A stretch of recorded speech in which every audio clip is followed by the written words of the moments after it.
Hello everyone, welcome or welcome back. Today we talk about contrasts. But of all kinds? No, only the most common ones and for which seems to be no solution. I said seems. But will we analyze them, deepening them one by one? No, because it would take a long video for each of them. It could be boring for those who do not want to deepen certain topics, and it is not the right place. So what we do? I have identified some common contrasts which, above all, have a common origin and solution. I will therefore briefly explain the types, underline their origin, and propose the solution.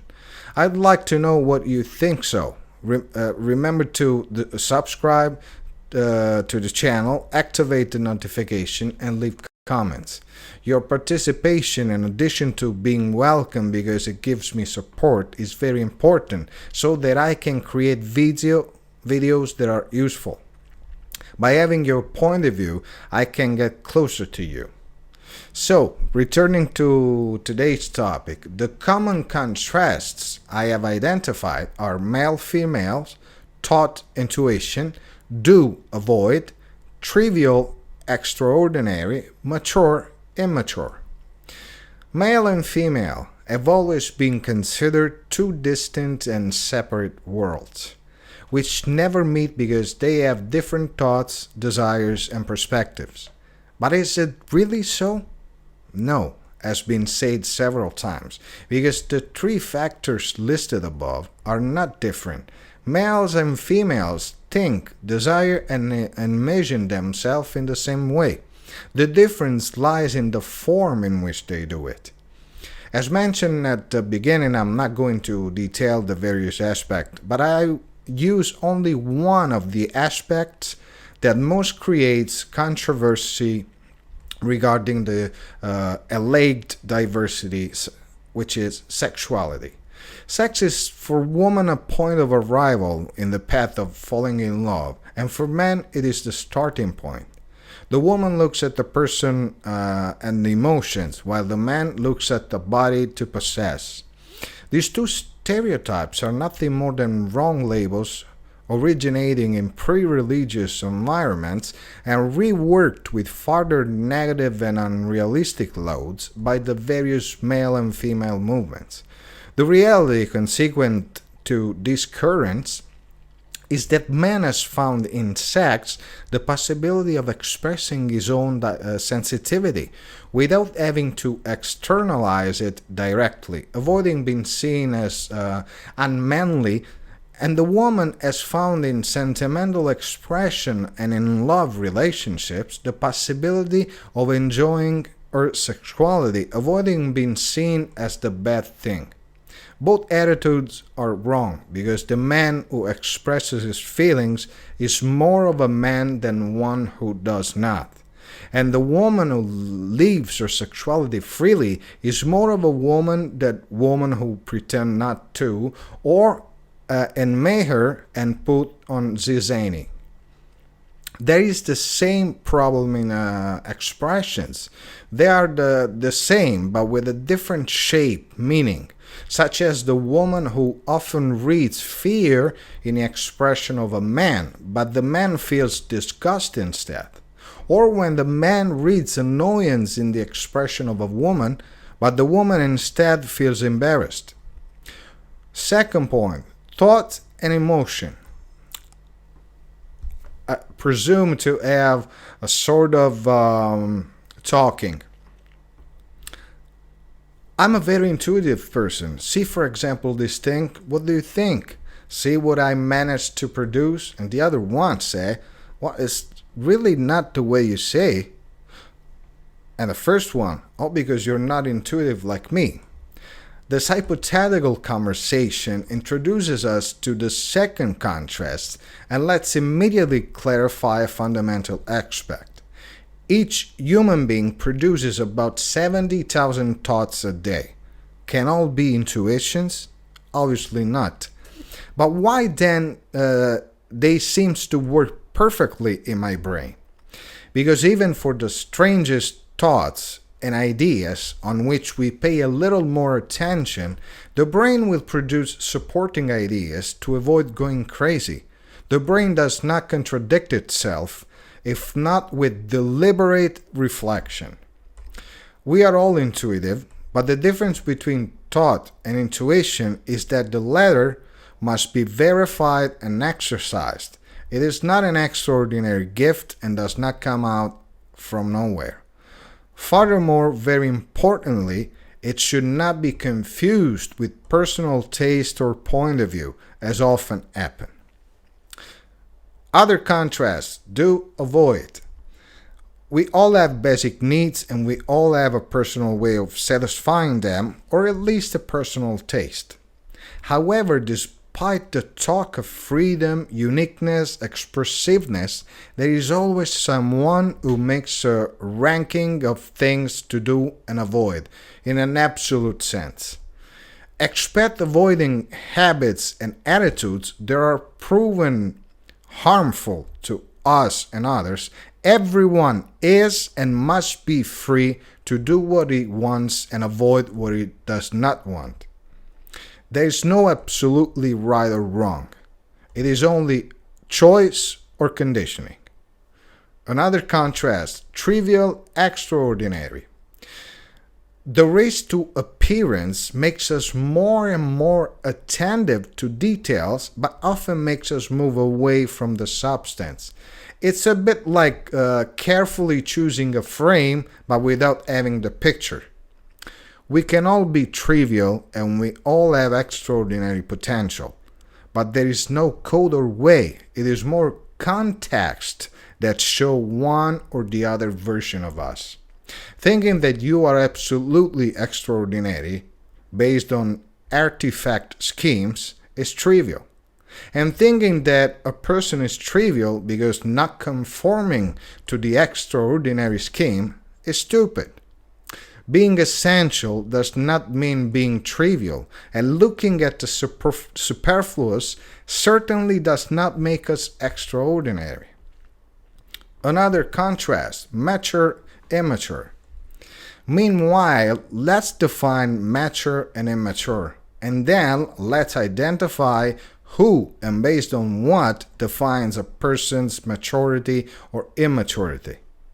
There is a habit of classifying a person who says, thinks, behaves as mature or immature, following an imaginary list of elements that maturity experts have drawn up to divide the two categories of people. Too bad that these people, despite managing to influence many other people, do not go behind the ABC. Is it therefore convenient to appear immature but live fully, or to appear mature but to limit yourself forever? The conclusion are that we cannot avoid confronting ourselves with our differences and our similarities. So it would be better for everyone to learn to live together well, as long as we want it, because if contrasts were essential to give meanings to life, then this video and many others wouldn't make sense. If on the other hand we want to improve our coexistence, then follow me, because both the origins and the solutions to the contrast seem unlikely given their simplicity. The origin are two: experiential reflex and the two weight and two measures. In the experiential reflection, everything is reflected on ourself and our beliefs, relating and comparing everything with past experiences and ideas that have somehow taken root in our brain. This leads us to a limitation in perspective, which can restrict reality to the point of negating it. It means that everything unknown to us, never experienced, or that we simply do not share, becomes non-existent. Or the opposite, where what we are convinced we see is, leading us to the point of blindness to change. Where a thing, even if it changes under our eyes, we are not able to see it because the brain projects the image that we are convinced to see. In the two weight and two measures, on the other hand, the scheme is simpler conceptually, but with the same devastating effect. As you can understand from the words, two different evaluation meters are adopted. One for us and the chosen few that we consider worthy, a condition inter alia transitory for obvious reason, and one for the others. In general, we establish rights and duties for everyone, and in addition to not being the same, our rights are a duty that others must respect, and our duties, if any, become a form of courtesy easily avoidable in the towards of others. The same thing takes on a completely different value according to who does it. For a negative thing, for example, done by others is bad and absolutely to be condemned, especially if directed against us. Done by us is only a form of defense or someone else's fault or even paranoia of those who condemn it. If positive, however, the thing done by us is a middle ground between brilliant and miraculous, while done by others is between normal and trivial. Both conditions have in common the fact that an extraordinary event or exception becomes ordinary, and we can rely on that to make it absolute. Although the effects are quite heavy, however, the solutions are simple, but they imply a condition: the deep, serious conviction of wanting to improve and carry out self-analysis. Without this assumption, it does not work. We have to adopt the scientific method. Does it mean studying the brain mechanism and understanding how to act for changing them? No. I will not ask you to do this work, and neither I will. There are scientists who do it, and thanks to their discoveries, they allow us to develop useful tools to improve everyone's life. It's a method within everyone's reach, which is used in the scientific field and involves elaboration, organization, experimentation. Applying it to the everyday life, especially to contrasts, the comparison with the reality is the starting point. We need to talk, discuss, ask if what we think is really like this. In short, we must not stop at the brain, but verify that what we think of ourselves and others, as well as of the things we perceive as real, correspond to the truth. We will begin to understand, for example, that male and female are more compatible than we can imagine, as long as we do not go to insert filters but look at reality and real sensations. That being different is not trivial, immature, or not very intuitive, but simply another opportunity to live and look at life, still good, even if not similar to ours. We may understand that with all the due avoidances that we have conditioned ourselves to follow, we have lost a good piece of life which is worth to recovering. We could understand in general that if we stopped talking to each other, we could love each other, have fun, cultivate, grow, and be happy.